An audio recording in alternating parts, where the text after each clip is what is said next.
The Sony ZV-E10 Mark I and Mark II are excellent cameras for content creators and beginners, but the two cameras are very different in terms of technology, and you might be surprised to hear the newer and more expensive camera isn't necessarily better, because each camera has its upsides and downsides. So the right camera really comes down to your shooting style and what you need it for. So let's do a deep dive into both of these cameras and find out which camera is right for you and why. Also, I'll leave links down below for the best pricing on both of these cameras. So first up, let's start off with the design of these two cameras, because while they might look similar, they're actually very different. Both cameras are part of the Sony ZV line of cameras made for content creators, YouTubers, vloggers, and casual beginners. Size-wise, both cameras are about the same size and weight, but the ZV-10 Mark II does have a slightly bigger grip, and that's because it actually has a larger battery.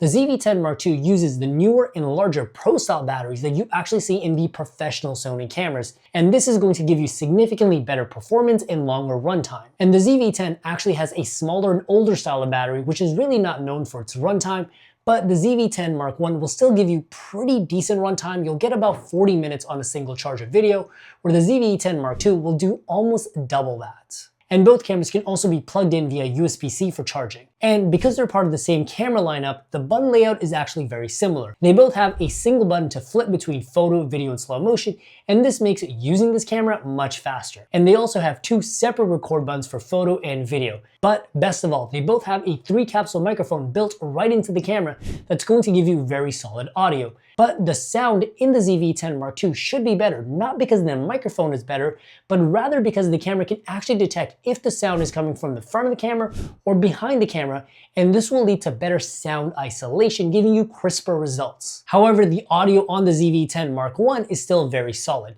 One major improvement of the Mark II over the Mark I is that you can now insert the SD card in the side of the camera, whereas the Mark I required you to open up the bottom battery compartment and put it in that way, which is really annoying if you have your camera on a tripod. Now, both cameras have a side articulating screen that is touch enabled. However, the ZV-10 Mark I only has touch autofocus, whereas the ZV-10 Mark II has 100% touch control, meaning you can go into your menus using the touch, you can do touch autofocus, and there's even a quick menu on the main screen, giving you access to all of your major settings, making this camera not only faster to use, but you also don't have to go into your menus as much or use the physical buttons. But let me just stop the hype train right here.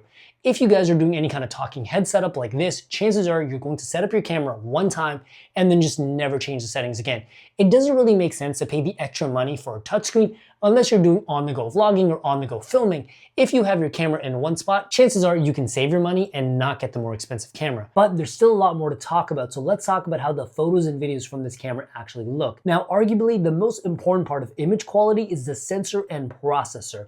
And the technology inside of these cameras is very different. The ZV-10 Mark II has a 26 megapixel APS-C size sensor, and the ZV-10 Mark I has a 24 megapixel APS-C size sensor. Both of these sensors are pretty standard for cameras like this, but to really understand the difference in the actual visual image quality between these two cameras, I shot a ton of side-by-side comparisons.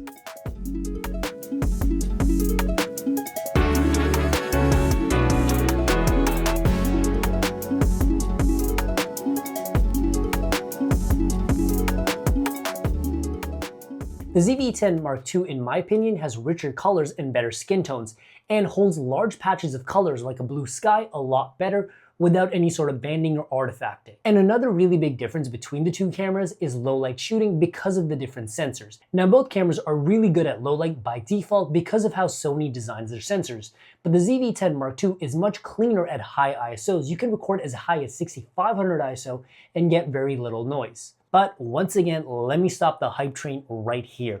Depending on how much low light shooting you do and how much you really care about the cleanness of your image, low light may not be a huge factor for you, and a lot of you guys will be perfectly fine with the Mark I camera. But if you're shooting something serious where every megapixel matters, the Mark II is a much better option. Now, one of the most underrated things about any camera system that people never really talk about is the autofocus performance, so I'll be really quick before you guys click away.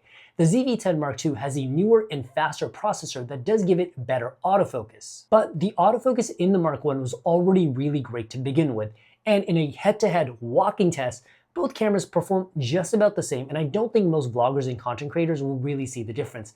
However, one great thing about the Mark II camera that I do think puts it ahead of the Mark I is that the Mark II does have subject detect mode, for autofocus subjects. So if you're in any kind of tricky shooting scenario where you just wanted to specifically focus on animals, peoples, insects, birds, this is a really useful tool to have. And one great autofocus feature that both cameras have is something known as product showcase.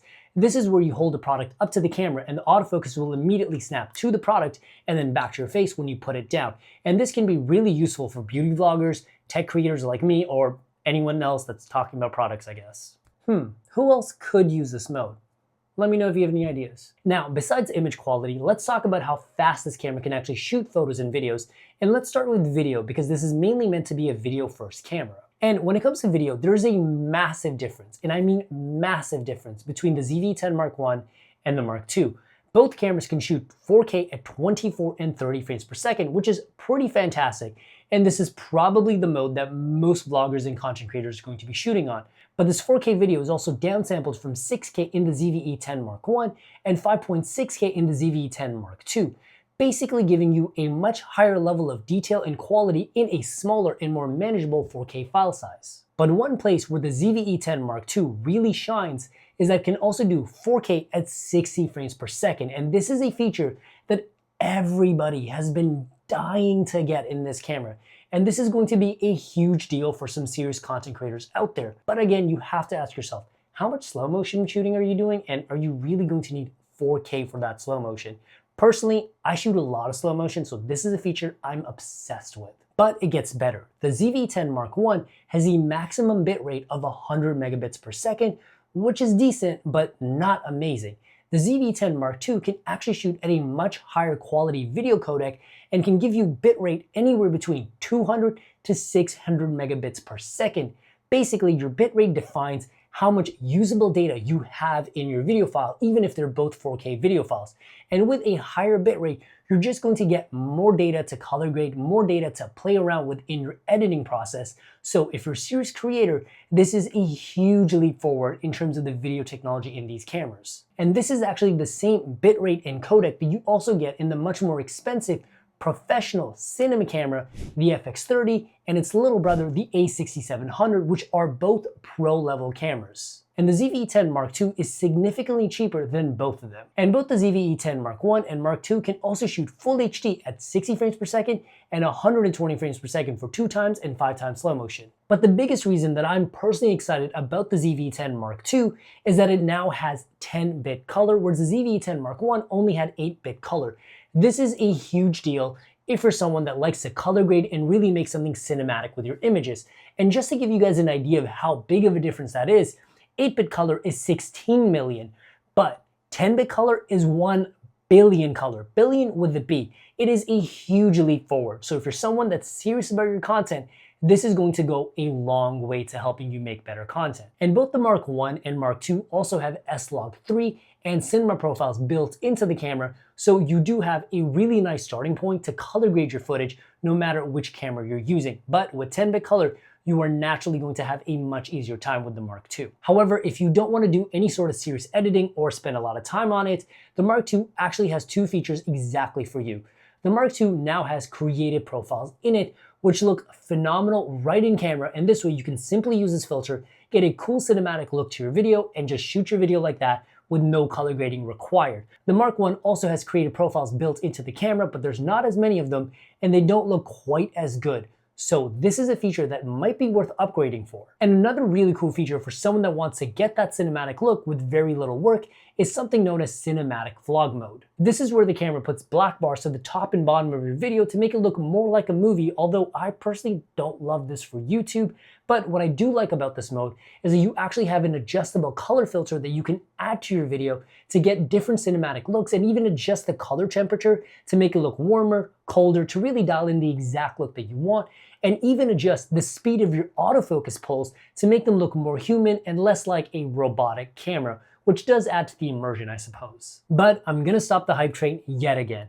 The ZV-E10 Mark II is a phenomenal camera, but it's only good for someone that wants to make something cinematic, someone that wants to take their videos to the next level and be a real artiste or artist with their videos. But if you're talking about real estate, if you're doing cooking tutorials, if you're talking about finance, you're not really trying to make your videos look like a movie.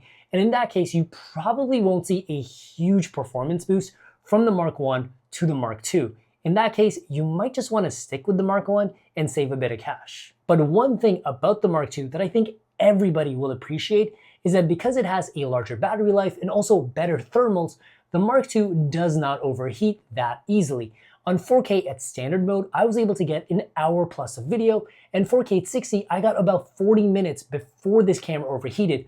On the higher 200 to 600 megabits per second mode, which is really only meant for professional cinematic shooters, I was able to get 4K at 24 for about 40 minutes and 4K at 60 for about 28 minutes. So if you're someone like me that likes to shoot a lot of slow motion or does long form talking head videos like this, the Mark II is definitely a better camera because it has better thermals. But if you're a vlogger that's only shooting a minute here, 2 minutes there, the Mark I is cheaper and honestly, save money where you can. Now, despite both of these cameras meant for shooting video, they're actually powerhouses when it comes to shooting photos.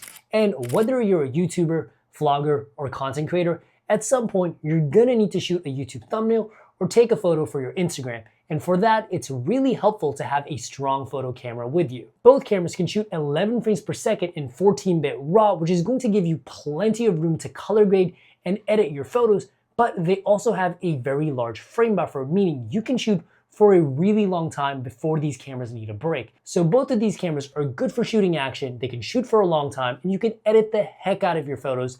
There's really not much more that a content creator, YouTuber, or vlogger could possibly want from their cameras. And the autofocus is also really excellent. But you might be surprised to hear that the ZV-E10 Mark I is actually better for photos because it has a physical shutter that prevents any sort of rolling shutter or jello effect that you sometimes see in fast-moving photos. The ZV-E10 Mark II only has an electronic shutter, so if you're doing a lot of action shots or you're whipping your camera side to side, you're going to see some sort of jello or wobble effect, which might not look great. You're especially going to notice this if you're shooting any sort of straight lines or if you're shooting balls. That sounds kind of dirty, but you'll probably have a tough time shooting sports with the ZV-E10 Mark II. Personally, I wish they kept the physical shutter in the Mark II, but unless you're shooting some really intense action, you probably won't notice the difference between the two cameras, and the Mark I might be just fine for a lot of you. So, who is the ZV-E10 Mark II and Mark I for, and is it worth the upgrade if you already own the Mark I? If you're someone that's thinking of upgrading, it really depends on why you want the upgrade. For me personally, the larger battery and the touchscreen is 100% worth it. That alone, I'm willing to pay the $1,000 for, because that touchscreen is going to help me shoot faster, it's going to make my life easier, and I'm going to be able to record for a lot longer and have to worry about overheating a lot less. But if you're someone that's simply plopping this camera down in your office, talking to it while you're making a talking head video, you probably don't need to upgrade because you'll never actually use any of the touch features or the extended battery life. For the most part, you probably won't even see a performance boost. However, if you're someone that's making cinematic content, you will 100% see a difference. Your color grading will look better, you'll have 4K at 60 frames per second, and overall, you'll have a higher bitrate codec that's going to allow you to push the color grades a lot further than you could with the 8-bit in the ZV-E10 Mark I. So that kind of also leads me to who are these cameras for. The ZV-E10 Mark I is the ultra casual, budget level, entry level camera for someone that just wants to make content, talk to the camera, and you don't really have to be making high quality cinematic content. You're just trying to communicate your message to an audience. Maybe it's real estate, maybe it's cooking, maybe it's finance. You're just trying to make stuff with video. The Mark II is a really good camera for someone that maybe wants a cinematic camera like the FX30 or the A6700 because it actually has the exact same sensor in the ZV-E10 Mark II. And if you really want a cinematic camera on a budget, you're already making content and you want to level up your content by doing better color grading, doing more with your videos, and just leveling up your edits overall, the Mark II is going to help you achieve your vision a lot easier with less hurdles and less obstacles. If you're an artist, the ZV-E10 Mark II is not only a great camera, but also very much worth the upgrade if you already have the Mark I. But whether you're getting the Mark I or the Mark II, you want to make sure you get the best possible price on your camera. And for that, make sure to check out the links in the description down below for the best possible pricing on this camera. And we'll see you in the next video. Peace.